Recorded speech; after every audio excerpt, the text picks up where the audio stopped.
Yo, what's up guys, Sam here. Today we're checking out some more hidden features on your iPhone, but this time they're features that you've never seen before because they just dropped today with iOS 14. There's some really cool stuff in here, from being able to change your default web browser to truly hiding photos. iOS 14 is arguably the biggest update ever, but you know about all the basic stuff like widgets and picture-in-picture. I want to do the deep cuts today, stuff that I guarantee you've never seen before. So drop a like if you're excited, hit subscribe for more. Let's go ahead and get started with number one. First up, I know this is triggering to see alarms for some of you out there, but I gotta show you this because I didn't discover it and it's so helpful. The scroll wheel, you know, the thing where you would like scroll through the times, it's gone in iOS 14. Apple wants you to type in like 9:26 a.m. But if you look a little bit closer, they've actually got some additional functionality here. Let me zoom in.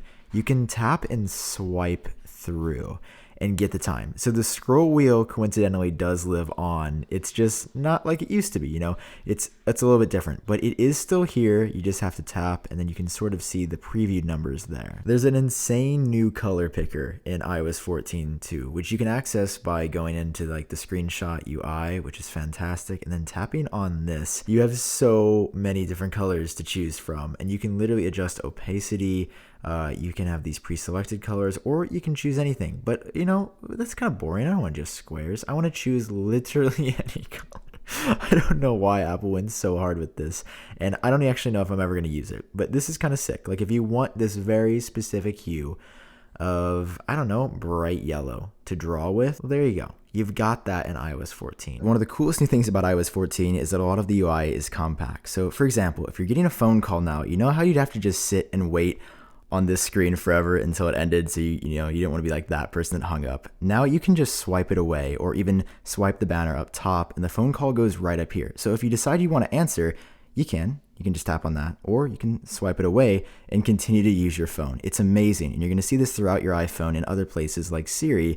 It doesn't take up your entire display. When you talk to Siri, it's down there at the bottom. And again, if you want to just get rid of that banner, you don't have to sit there and wait. Just swipe it away, and it'll go right there in the top left-hand corner of your screen if you're on one of the newer iPhones. Following that, navigating through your home screen is super easy now. You can just tap and hold on your page dots and scroll through your pages insanely fast. But what if you had some maybe questionable apps that you didn't want people to see, or you just wanted to clean up your setup? Listen, I don't judge. I'm just here making iPhone hidden features videos. If you tap and hold to go into jiggle mode and then tap on your page dots, you get this wild new UI called Edit Pages, and you can literally hide things. So if I tap right there, I don't want any of those apps to show, and maybe even these apps, I don't want to be on the home screen. Just tap on done, and they're gone, and nobody knows that those apps are on your phone. And to get them back, you can just do the same thing, tap and hold, tap on your page dots, and there you go, you're back in business. So Facetime on iOS 14 got a sick update with picture-in-picture, where you can now drag it around, and you don't have to put that person on pause every time you switch your music, or use Twitter, or browse the web to find something. But, I mean, there are cases where you might not want to be on camera, so if you want to do that, you can just swipe Facetime over to the right, and you get this cool little arrow UI right there. And then it also lets you know in the top left-hand corner of your screen, you are still on a call. You can drag this around. You can put this on like the opposite side of your display as well, drag it down. And then anytime you want to go back off pause, just put yourself back front and center, and then you're good to go. Safari in iOS 14 got a super quick JavaScript engine update, which, I'm not like a big code guy, so I was like, what does that exactly mean? It just means that Safari is the fastest it's ever been. So browsing some of your favorite sites are going to be quicker than ever. But you know what? I'm kind of tired of Safari. Have you guys ever looked at Safari and been like, well, on my computer I use Chrome, but on my iPhone the only viable option is Safari because there's no way to default change that? Well, what if I told you that iOS 14, there was actually a way to do that? So after years of just relentless lobbying, Apple has finally allowed default web browser changing. This is not Photoshop. I'm not making this up. You can now change your default browser from Safari to Chrome, or a number of approved browsers that Apple themselves curates on the App Store. So now, when I go onto Twitter or something and tap a link, watch what happens.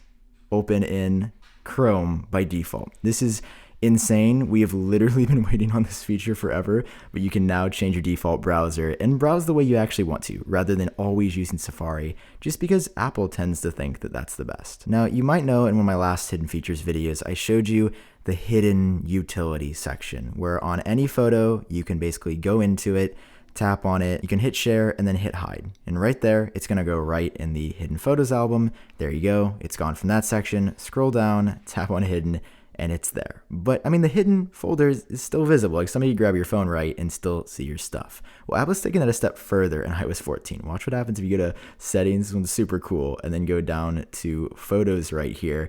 There is a new option for hidden album where you can completely hide it. So it's there now.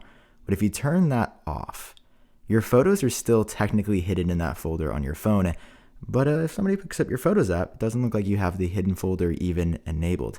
Anytime you want to see those photos, get them back, go ahead and turn that on. And just like that, you've got the hidden folder back. I mean, I got some raunchy stuff in this folder. iOS 14 update, I mean, a photo of some building, and my old logo. Following that, on the home screen, you've got the widgets that you've probably fallen in love with if you're like me. You can actually do widget stacks though, which is neat. So just like folders with apps, you can actually drag it on top just like that. So now you've got 2 inside of there. Well, let's say I want to throw my music in there as well. You can, I think, do up to 10 of these, which is kind of bonkers. And then you can swipe through them like so. So if you want your weather, but then like sometimes you want to check stocks, look at that Dow Jones score right there. But if you tap and hold, there are a couple of settings that you can adjust here. Just tap on edit stack. Not only can you rearrange them like so, you can also turn smart rotate on or off. If you always want your top one to be on top, turn smart rotate off. Otherwise, it'll sometimes throw music or stocks at you when you're trying to figure out what the temperature is outside. But yeah, that's the widget stack. It's pretty neat, and it's something I haven't seen a lot of people talk about. Might help you out. All right, next up, I got some cool stuff for you inside of the camera app here. On every iPhone in iOS 14, once you've updated, you can now adjust the video resolution and frame rate in app. Before, you'd have to go to settings,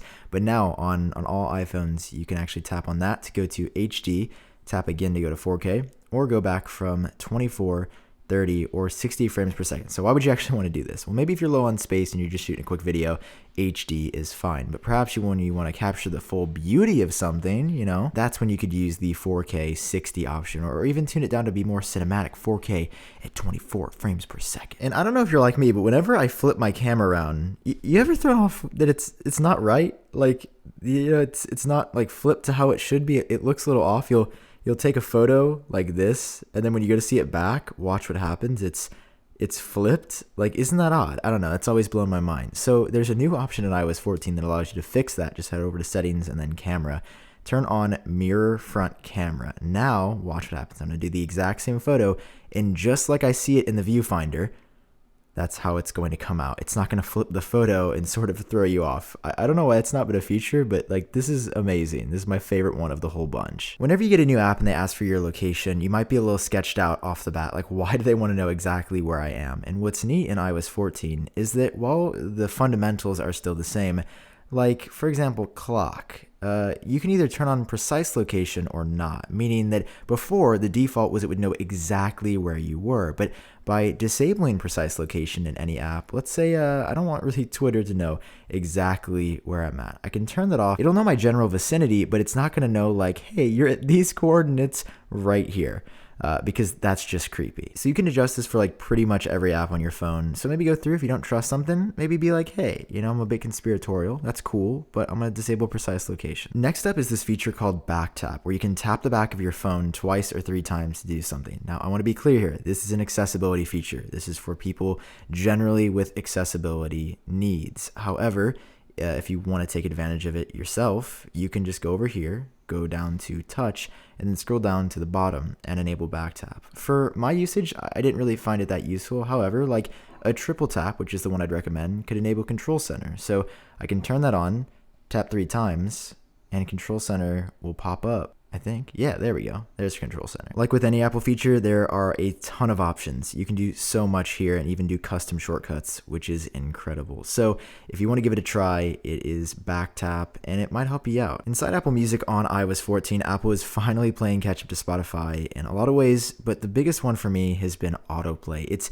hidden right here. It just kind of looks like the infinity sign, almost like it would just shuffle through songs, but what it does is add suggested songs, so you'll never run out of music. This is so handy. It was always so frustrating in Apple Music that it would just stop playing. I almost switched to Spotify because of it. So now you've got autoplay just like all your green friends do. And finally, inside of the weather app, it looks pretty much the same. On a clear day, it's the same weather app you've always known. But go to somewhere where it's a little bit rainy and you'll notice there's this cool new graph and also warnings that show up here. This is pretty wild. Apple actually acquired a company that used to do this, and now they own this technology where you can get down to the minute precipitation, and it will show you gradually, depending on where you are, when the storm is going to ramp up, how long it's going to rain for. Like if it's going to rain in 15 minutes, it'll tell you.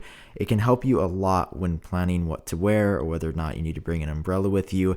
And it only shows up, like I said, contextually whenever it is going to be raining. So on a normal day, you don't see it. But on a rainy day, it's there, and it's really helpful. So these are the hidden features in iOS 14 that I think matter. These are the ones that kind of blew my mind, and I want you to comment down below which feature you didn't know about. I hope it was all of them. I really do. I hope you guys enjoyed this one. If you did, drop a like down below. Hit subscribe for more. This is iPhone hidden features in iOS 14. I'll see you guys in my next one.